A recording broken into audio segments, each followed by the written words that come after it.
In the year 2036, humanity's population exploded, leading to severe depletion of Earth's resources and extreme environmental pollution. To ensure the survival of the human race, scientists set their sights on an old neighbor, Mars, which had been orbiting Earth for decades.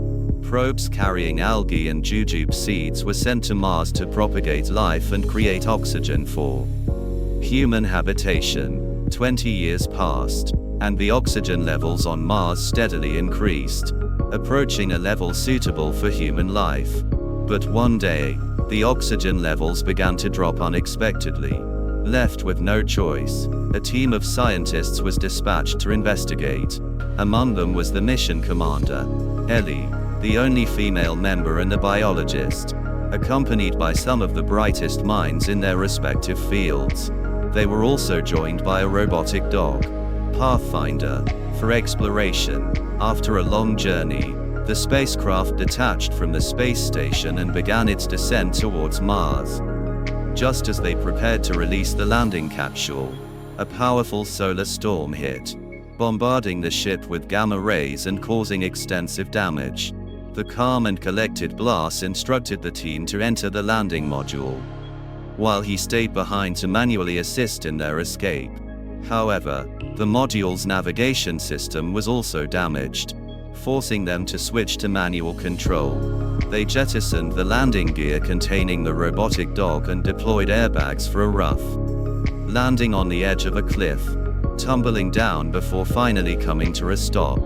The survivors stood on the surface of Mars, but they quickly realized their situation was dire.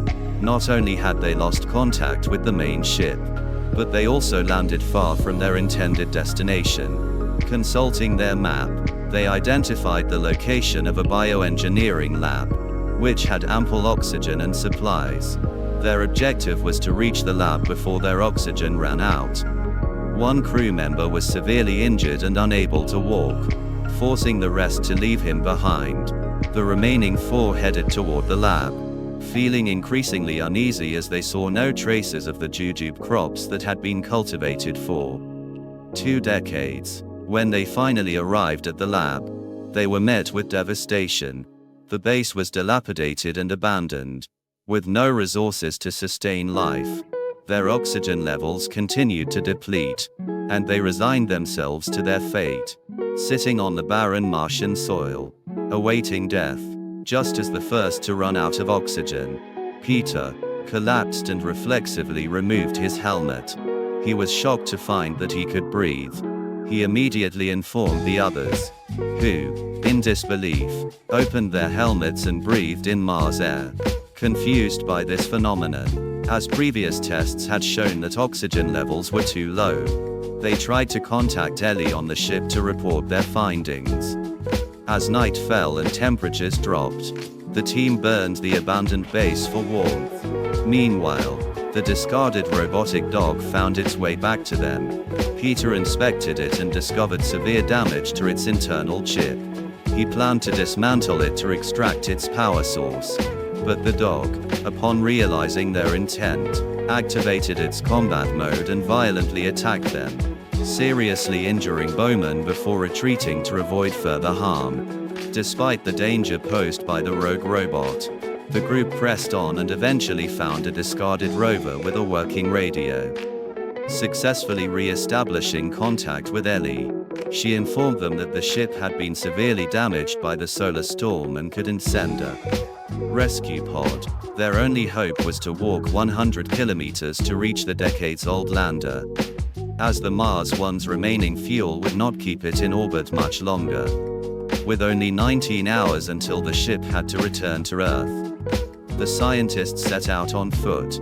As they trekked across the Martian landscape, a new crisis arose. An enormous storm was forming directly in their path, with temperatures plunging to -50 degrees Celsius.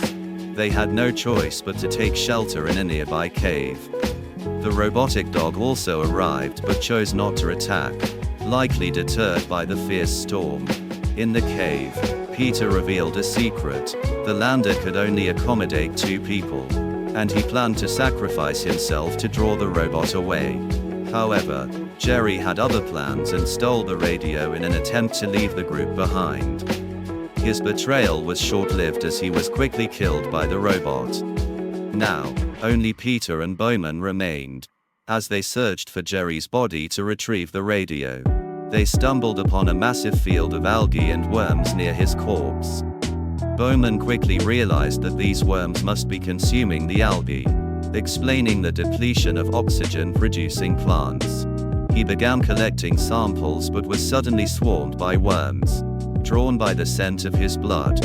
In a desperate attempt to escape, he threw the samples to Peter before igniting the worms in a fiery explosion that spread across the surface. The shockwave reached all the way to Ellie, still in orbit. With Bowman gone and the oxygen depleted, Peter barely stayed conscious as he continued toward the lander. He finally reached it, but the lander's ignition battery was dead.